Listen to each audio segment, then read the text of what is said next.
CoreBOT is a sophisticated, modular malware family that first gained notoriety in mid-2015. Originally identified as a generic information stealer, it rapidly evolved into a full-fledged banking Trojan, comparable to infamous threats like Zeus or Dire. Its name stems from its modular architecture. The core engine handles basic functions, while specific malicious activities, like stealing bank login details or taking remote control of a PC, are handled by downloadable plugins.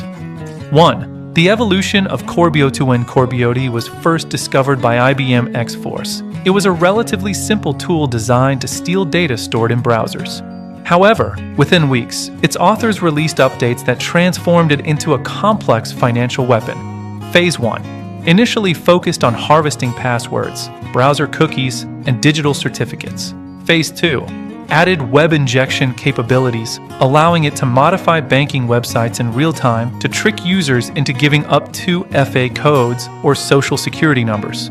Phase 3. Integrated VNC modules, giving attackers full remote access to the victim's desktop to perform fraudulent transactions manually. 2. Key technical features. CoreBOT is dangerous because it is stealthy by design and highly adaptable. Key features include modular architecture.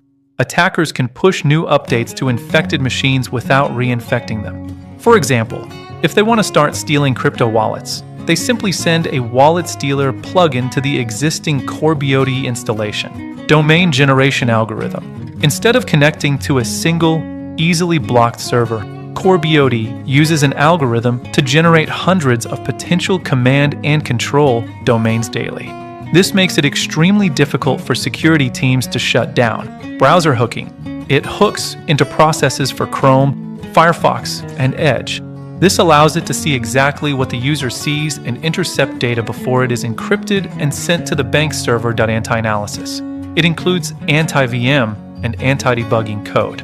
If the malware detects it is being studied by a security researcher in a lab, it will simply refuse to run or delete itself. 3. Detailed examples and campaigns. Example A. The fake invoice phishing campaign. In a major campaign, attackers sent thousands of emails masquerading as Intuit QuickBooks invoices or IRS tax refund notifications. The hook. The email contained a zip file with a JavaScript dropper. The drop.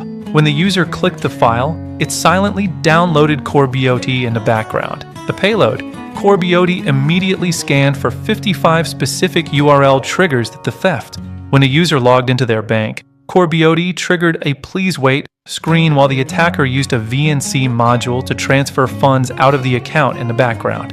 Example B. Man in the browser attack. Unlike a standard phishing site that looks like a bank, CoreBOT performs a man-in-the-browser attack on the real banking site. Scenario. A user goes to www.yourbank.com. CoreBOT's action. It injects a new field into the legitimate page asking for the user's secret question or ATM PIN, which the real bank would never ask for on that page. The result. The user thinks they are on a safe site, but the extra data is sent directly to the attacker.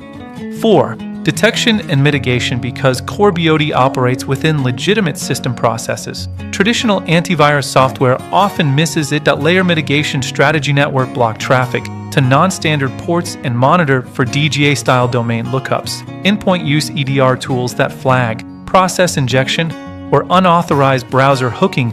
Human employee training on invoice and refund. Theme. Social engineering. Identity. Implement hardware security keys, which are much harder for Trojans to bypass than SMS or app-based 2FA.